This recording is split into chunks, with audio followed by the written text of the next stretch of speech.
नमस्कार दोस्तों, स्वागत है आपका हमारे इस YouTube चैनल में। दोस्तों आज के इस वीडियो में हम भौतिक विज्ञान के जो ग्रुप डी एग्ज़ाम के आने वाला है उसके लिए जो स्पेशल सीरीज़ शुरू किया है भौतिक विज्ञान का, उसका आज चौथा पार्ट है।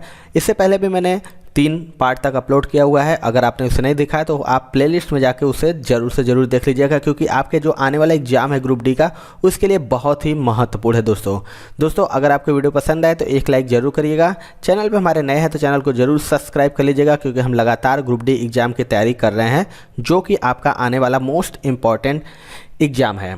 तो दोस्तों इस चैनल के माध्यम से आपको आरआरसी ग्रुप डी के जो एग्ज़ाम होने वाला है उसके माध्यम से जीके हो गया, reasoning, physics, biology, chemistry, math, GK, current हो गया, साइंस मिक्स हो गया, सारा इस चैनल के माध्यम से आपको वीडियो प्रोवाइड कराया जा रहा है। इसके अलावा एक और हमारा चैनल है ओम जायसवाल नाम से, आप उसे भी सब्सक्राइब जरूर कर लीजिएगा, क्योंकि आपको यहाँ पे साइंस हो गया टॉपिक वाइज, जीके हो गया टॉपिक वाइज, मैथ हो गया टॉपिक वाइज, जितने भी टॉपिक वाइज सब्जेक्ट है वो सारे के सारे वीडियो आपको ओम जायसवाल नाम के चैनल पे मिल जाएगा। तो आप इसे जरूर सब्सक्राइब जरूर कर लीजिएगा।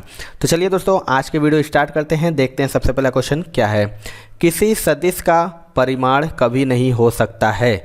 आपको इसमें से बताना है कि सदिश का जो परिमाण कभी नहीं हो सकता है कितना। तो इसका राइट आंसर हो जाएगा दोस्तों ऑप्शन नंबर सी, यानी ऋणात्मक। किसी सदिश का परिमाण कभी भी ऋणात्मक नहीं हो सकता, क्योंकि सदिश राशि की दिशा ऋणात्मक हो सकती है लेकिन परिमाण ऋणात्मक नहीं हो सकता है। चलिए अगला क्वेश्चन देख लेते हैं। अदिश राशि कौन है। Most important and most repeated question है दोस्तों। जितने भी क्वेश्चन को मैं इंपॉर्टेंट बताता हूँ आप उसे ज़रूर से ज़रूर नोट कर लीजिएगा, क्योंकि वो आने वाले एग्जाम में आने की बहुत ही संभावना है। तो आपको बताना है इनमें से अदिश राशि कौन सी है। ये क्वेश्चन बहुत रिपीट होता है। तो इसका राइट आंसर हो जाएगा ऑप्शन नंबर ए, यानी ऊर्जा, एनर्जी। बल, आघूर्ण एवं संवेग सदिश, जो ये बल, आघूर्ण है और संवेग है ये सदिश है, और ऊर्जा अदिश राशि होती है, क्योंकि ऊर्जा में केवल परिमाण होता है, दिशा नहीं होती है। ये बात याद रखिएगा। अगला क्वेश्चन देख लेते हैं दोस्तों। अदिश एक प्रमात्रा है जिसमें परिमाण होता है लेकिन क्या नहीं होता है। अभी भी हमने आपको लोगों को बताया है कि अदिश एक प्रमात्रा है जिसमें परिमाण होता है लेकिन क्या नहीं होता है। इनमें से आपको बताना है। तो इसका राइट आंसर हो जाएगा दोस्तों ऑप्शन नंबर सी, यानी दिशा, डायरेक्शन। अदिश जो कि एक प्रमात्रा है जिसमें परिमाण तो होता है लेकिन दिशा नहीं होती है, जबकि सदिश राशियों में बात करें तो परिमाण के साथ साथ दिशा भी होती है। चलिए अगला क्वेश्चन देख लेते हैं दोस्तों। पृथ्वी वायुमंडल को किस प्रकार पकड़े रहती है। आपको बताना है कि इनमें से कौन सा ऑप्शन होगा।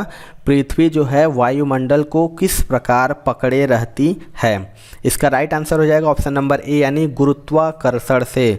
वायुमंडलीय गैसों के अणुओं का ऊष्मीय वेग पलायन वेग से कम होता है, जिससे वे पृथ्वी के गुरुत्वीय क्षेत्र के बाहर नहीं जा पाती हैं। अगला क्वेश्चन देख लेते हैं दोस्तों। कार के स्टीयरिंग में क्या शामिल है। इनमें से आपको बताना है कि जो कार का स्टीयरिंग है इसमें क्या शामिल है। इसके राइट आंसर बात करें दोस्तों, इसका राइट आंसर हो जाएगा ऑप्शन नंबर डी, यानी बलों का एक युग्म जो विपरीत दिशाओं में तथा उसी रेखा पर कार्य करता है। कार के जो स्टीयरिंग होता है उसमें बलों का एक युग्म होता है जो विपरीत दिशाओं में तथा उसी रेखा पर कार्य करता है। चलिए अगला क्वेश्चन देख लेते हैं दोस्तों। हमने ग्रुप डी एग्ज़ाम जो आने वाला है इसके लिए स्पेशली 500 प्लस प्रश्नों का एक गणित का महत्वपूर्ण ई बुक तैयार कराया है, जो कि आपके आने वाले ग्रुप डी एग्जाम के लिए सुपर गेस क्वेश्चन है दोस्तों, क्योंकि इसमें से मैक्सिमम क्वेश्चन आने की संभावना है। तो इसे आप डिस्क्रिप्शन बॉक्स में इसका लिंक है, वहां से जाकर आप इसे ज़रूर से ज़रूर खरीद लीजिएगा और तैयारी शुरू कर दीजिए, क्योंकि ये 500 प्लस प्रश्नों का जो संपूर्ण हल के साथ है और साथ ही साथ ट्रिक के साथ भी आपको इसका हल बताया गया है। इसके अलावा एक हमारा ई बुक है जो कि 70 प्लस महत्वपूर्ण टॉपिक, कोई भी ऐसा टॉपिक नहीं है दोस्तों जो इस ई बुक में आपको न मिल पाए।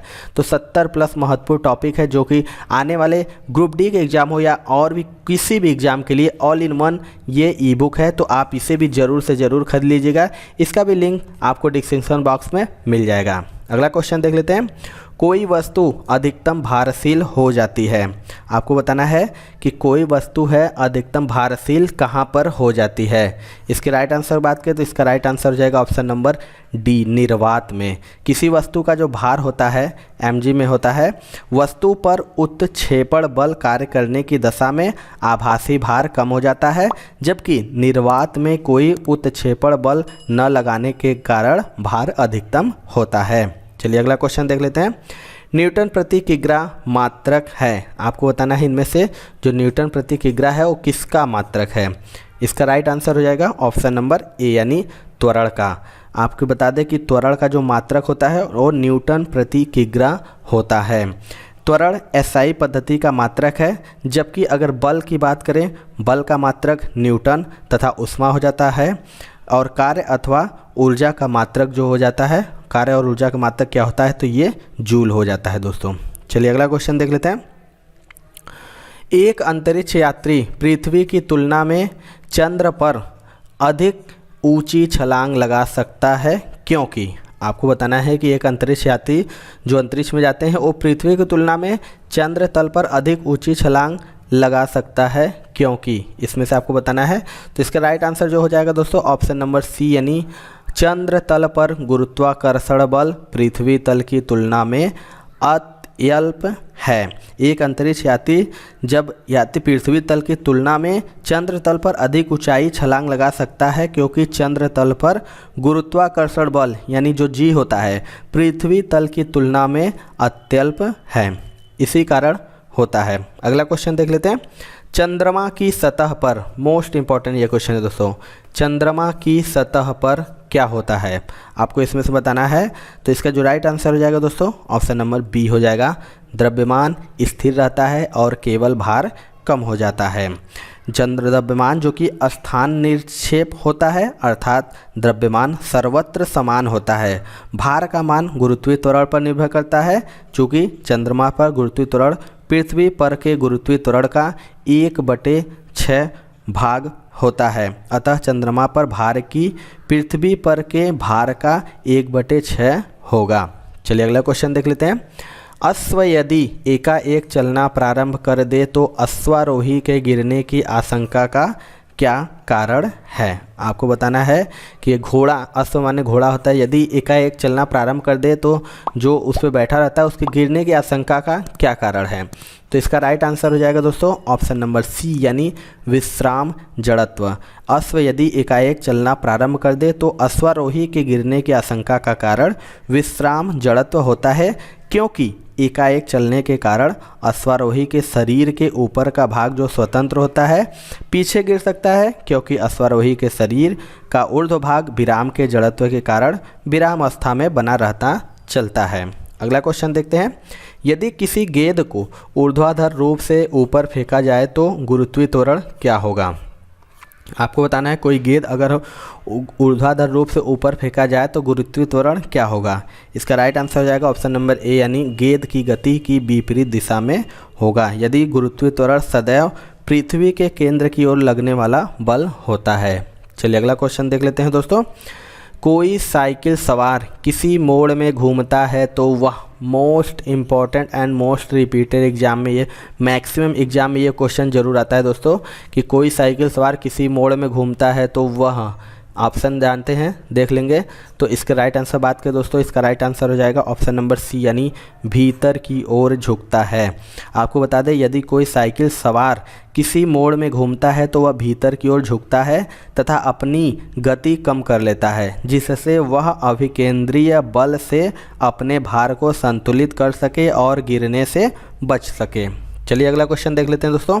वॉशिंग मशीन की कार्यप्रणाली निम्नलिखित सिद्धांत पर आधारित है। आपको बताना है कि वॉशिंग मशीन की जो कार्यप्रणाली हो वो किस सिद्धांत पर आधारित है। इसकी राइट आंसर बात करें दोस्तों, इसका राइट आंसर हो जाएगा ऑप्शन नंबर ए यानी अपकेंद्रण। जो वॉशिंग मशीन की कार्यप्रणाली होती है वो अपकेंद्रण के सिद्धांत पर आधारित है। जब कोई पिंड किसी वृत्तीय मार्ग पर चलता है तो उस पर मार्ग के केंद्र की ओर एक बल लगता है, जिसे अभिकेंद्रीय बल कहते हैं। चलिए अगला क्वेश्चन देख लेते हैं। शून्य में स्वतंत्र रूप से गिरने वाली वस्तुओं की, आपको बताना है जो शून्य में स्वतंत्र रूप से वस्तुएं गिरती हैं, रूप से गिरने वाली वस्तुओं को क्या होती है। तो इसका राइट आंसर हो जाएगा ऑप्शन नंबर सी यानी समान त्वरण होता है। जो शून्य में स्वतंत्र रूप से गिरने वाली वस्तुओं का त्वरण समान होता है क्योंकि यह गति गुरुत्वीय त्वरण के अधीन होती है। चलिए अगला क्वेश्चन देख लेते हैं दोस्तों। क्रिकेट का खिलाड़ी तेजी से आती हुई बॉल को क्यों अपने हाथ को पीछे खींचकर पकड़ता है। मोस्ट इंपॉर्टेंट ये भी क्वेश्चन है दोस्तों।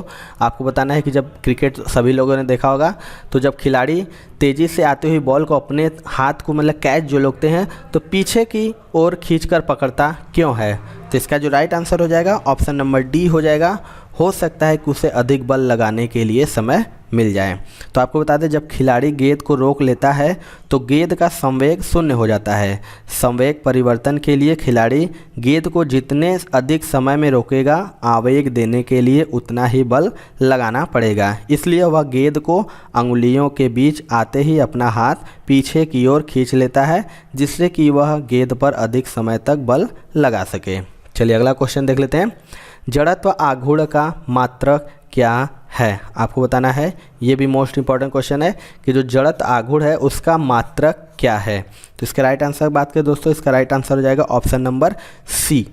ऑप्शन नंबर सी यानी किग्रा मीटर स्क्वायर। जो जड़त्व आघूर्ण का मात्रक होता है वो किग्रा मीटर स्क्वायर होता है। चलिए अगला क्वेश्चन देख लेते हैं दोस्तों। पृथ्वी की अपेक्षा चंद्रमा का द्रव्यमान कितना है। मोस्ट इंपॉर्टेंट ये भी क्वेश्चन है दोस्तों। मैक्सिमम एग्जाम में इससे संबंधित क्वेश्चन पूछता है कि पृथ्वी की अपेक्षा चंद्रमा का द्रव्यमान कितना है। तो इसका राइट आंसर हो जाएगा दोस्तों ऑप्शन नंबर बी यानी 1/81। चंद्रमा का जो द्रव्यमान होता है वो पृथ्वी के द्रव्यमान का 1/81वां भाग है। लेकिन किसी वस्तु को चंद्रमा से पृथ्वी पर लाने पर द्रव्यमान में कोई परिवर्तन नहीं होता है, जबकि अगर पृथ्वी पर भार 6 गुना बढ़ जाता है। अगला क्वेश्चन देख लेते हैं। किसी पाइपलाइन के केंद्र पर स्थित किसी कण का वेग होगा। 4 ऑप्शन है आपके पास। बताना है कि जो पाइपलाइन के केंद्र पर स्थित किसी कण का वेग क्या होगा। इसका राइट आंसर हो जाएगा ऑप्शन नंबर ए यानी अधिकतम होगा। जो देखते हैं दोस्तों कि गली की दीवार के संपर्क वाली सतहों का वेग नगण्य अर्थात लगभग 0 होता है। जैसे जैसे हम अक्ष की ओर बढ़ते जाते हैं कण का वेग बढ़ता जाता है और नली के केंद्र में स्थित कण का वेग अधिकतम होता है। इस घटना के लिए उत्तरदायी भौतिक गुण श्यानता का गुण है। चलिए अगला क्वेश्चन देख लेते हैं दोस्तों।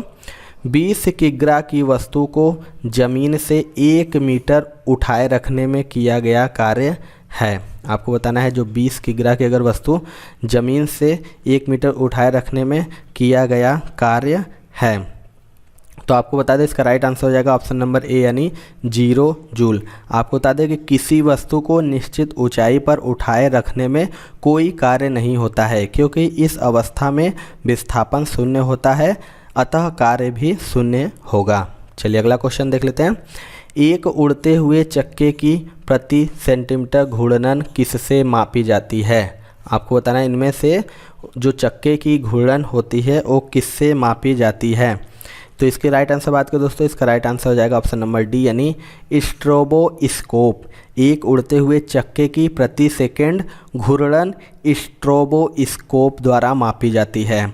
अगर बैरोमीटर की बात करें दोस्तों तो इससे वायुमंडलीय दाब, और एनीमोमीटर की बात करें तो इससे वायु का वेग, तथा हाइग्रोमीटर की बात करें दोस्तों तो इससे वायुमंडल की आर्द्रता मापी जाती है। चलिए अगला क्वेश्चन देखते हैं। निम्न में से किसमें गतिज ऊर्जा नहीं है। आपको बताना है कि इन चारों में से किसमें गतिज ऊर्जा नहीं है। ये भी मोस्ट इम्पॉर्टेंट क्वेश्चन है, इसे ज़रूर लगा लीजिएगा। तो इसका राइट आंसर हो जाएगा ऑप्शन नंबर डी यानी खींचा हुआ धनुष। खींचे हुए धनुष में गतिज ऊर्जा नहीं होती है, इसमें होती है स्थितिज ऊर्जा। जब किसी वस्तु में विशेष अवस्था के कारण कार्य करने की क्षमता आ जाती है तो स्थितिज ऊर्जा कहा जाता है। इसके विपरीत अगर किसी वस्तु में उसकी गति के कारण कार्य करने की जो क्षमता आ जाती है उसे उस वस्तु की गतिज ऊर्जा कहते हैं। जैसे चली हुई गोली, बहते हुए पानी और चलता हुआ हथौड़े में भी गतिज ऊर्जा होती है। अगला क्वेश्चन देख लेते हैं। जब एक चल वस्तु की गति दोगुनी की जाती है तो उसकी गतिज ऊर्जा क्या हो जाती है। एक जो चल वस्तु की गति दोगुनी कर दी जाती है तो उसकी ऊर्जा हो जाती है। तो इसका राइट आंसर हो जाएगा ऑप्शन नंबर बी यानी चौगुनी बढ़ जाती है। जब एक चल वस्तु की चाल दोगुनी कर दी जाती है तो उसकी गतिज ऊर्जा 4 गुनी बढ़ जाती है। चलिए अगला क्वेश्चन देखते हैं दोस्तों। हीलियम परमाणु हाइड्रोजन अणु से 2 गुना भारी है। 298 K पर हीलियम परमाणु की औसत गतिज ऊर्जा है। आपको बताना है कि हीलियम परमाणु हाइड्रोजन अणु से 2 गुना भारी है। 298 K पर हीलियम परमाणु की औसत क्या है। तो इसके राइट आंसर बात करें दोस्तों, इसका राइट आंसर हो जाएगा ऑप्शन नंबर बी यानी हाइड्रोजन अणु की जितनी ही। आपको बता दें कि किसी गैस के अणुओं के लिए औसत गतिज ऊर्जा गैस के परमताप के समानुपाती होती है। अगला क्वेश्चन देख लेते हैं। यदि 2 द्रव्यमानों के बीच की दूरी 2 गुनी कर दी जाए तो उनके बीच गुरुत्वीय आकर्षण होगा। यदि 2 द्रव्यमानों के बीच की दूरी 2 गुनी कर दी जाए तो उनके बीच गुरुत्वीय आकर्षण कितना होगा।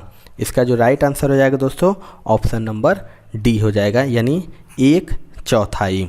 गुरुत्वीय आकर्षण बल का मान दूरी बढ़ाने पर घटता जाता है क्योंकि गुरुत्वीय आकर्षण 2 पिंडों के द्रव्यमानों के समानुपाती तथा उनके बीच की दूरी के वर्ग के व्युत्क्रमानुपाती होता है। अगला क्वेश्चन और लास्ट क्वेश्चन है दोस्तों ये, किसी वस्तु का संवेग। आपको इसमें 4 ऑप्शन में बताना है कि किसी वस्तु का संवेग क्या होगा। तो इसका राइट आंसर हो जाएगा दोस्तों ऑप्शन नंबर सी यानी द्रव्यमान और वेग दोनों पर। आपको बता दें कि संवेग बराबर होता है द्रव्यमान गुणे वेग। तो किसी भी वस्तु का संवेग उसके द्रव्यमान तथा वेग के गुणनफल के बराबर होता है। तो ये थी दोस्तों आज की वीडियो। आपको वीडियो कैसा लगा कमेंट सेक्शन में ज़रूर बताइएगा। दोस्तों अगर आपको वीडियो पसंद आया होगा तो एक लाइक ज़रूर करिएगा दोस्तों, और हमारे चैनल पर नए होंगे तो चैनल को ज़रूर सब्सक्राइब करके बेल आइकन दबा लीजिएगा, क्योंकि हम करा रहे हैं ग्रुप डी की लगातार तैयारी, जो कि आपका आने वाला मोस्ट एग्ज़ाम है दोस्तों।